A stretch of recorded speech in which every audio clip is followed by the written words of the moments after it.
కేవలం 2 గంటల్లో 6గురిని పొట్టన పెట్టుకున్నాడు రాజ్ కుమార్. మరి ఆ 2 గంటల్లో ఏం జరిగిందనేది, ఎక్కడెక్కడ మర్డర్ చేశాడు అనేది ఒక్కసారి మనం డీటెయిల్ గా చూద్దాము. షాబాద్, ఈ షాబాదే రాజ్ కుమార్ సొంత ఊరు. ఇక్కడే అతనికి ల్యాండ్స్ ఉన్నాయి, ఇక్కడే అతను పుట్టి పెరిగింది, ఇక్కడే అతని సొంత ఇల్లు ఉంది. అయితే ఇక్కడ భూములన్నీ అమ్మేసి అప్పులు చేసేసి సెటిల్మెంట్లు, గొడవలు, అక్కడ కూడా అందరినీ కొడతాను చంపుతానని బెదిరించడం.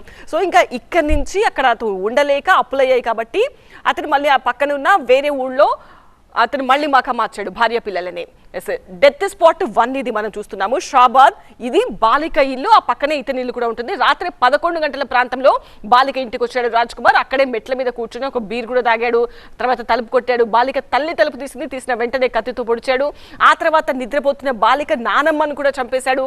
తర్వాత కత్తిపోట్లతో తీవ్రంగా గాయపడి ఉన్న బాలిక తల్లిని ఇంటి బయటికి తీసుకొచ్చి కత్తితో పొడిచి చంపేశాడు. మళ్ళీ ఆ తర్వాత బాలికను ఫోర్స్ఫుల్ గా ఇంట్లో నుంచి బయటికి లాక్కొచ్చాడు. ఇద్దరి మధ్య వాగ్వాదం కూడా జరిగింది. ఇక్కడ షాబాద్ నుంచి అతను బాలికను తీసుకెళ్లి మరి ఎలా వెళ్ళాడు, అద్దె కారులో వెళ్ళాడా, ఏం జరిగిందో తెలీదు. ఆ తర్వాత దైవాలగుట్టలో ఇతని రాజ్ కుమార్ భార్య పిల్లలు ఉంటారు. ఇది డెత్ స్పాట్ 2 దైవాలగూడ. ఇక్కడ అతని భార్య పిల్లలు ఉంటారు. షాబాద్ నుంచి డైరెక్ట్ గా 5.8 కిలోమీటర్ల దూరం ఉంటుంది షాబాద్ నుంచి దైవాలగూడకి. అక్కడ ఉన్న తన భార్య పిల్లలను ఊరి బయట చెరువు దగ్గర, అక్కడ భార్య పిల్లలు ఉంటారు. అక్కడ కొంచెం దూరంలో ఉన్న ఊరి బయట చెరువు దగ్గరకు బాలికను తీసుకెళ్లాడు. అక్కడ ఏం జరిగిందో తెలియదు కానీ ఆ బాలికను చంపేశాడు.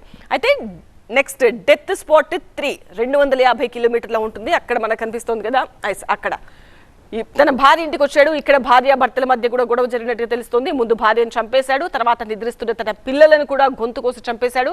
ఇక్కడ కూడా పోలీసులకు మిస్టరీగా మారింది. బాలికను చంపిన కోపంతో భార్య పిల్లలను చంపాడా, లేదంటే ముందే ప్లాన్ ప్రకారం చంపాడా అన్నది తేలాల్సి ఉంది. లేదంటే అందరినీ చంపేసి ఆ బాలిక ఒప్పుకుంటే బాలికను తీసుకొని వెళ్ళిపోదాం అనుకున్నాడా, బాలిక ఒప్పుకోలేదా?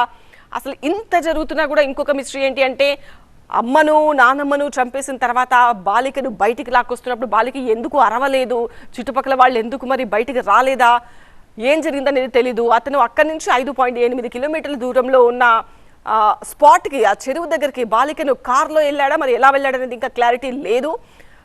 మరి అంత దూరం వెళ్తూనే మరి ఆ బాలిక తప్పించుకునే ప్రయత్నం చేయలేదా, ఏం జరిగిందనేది తెలియదు.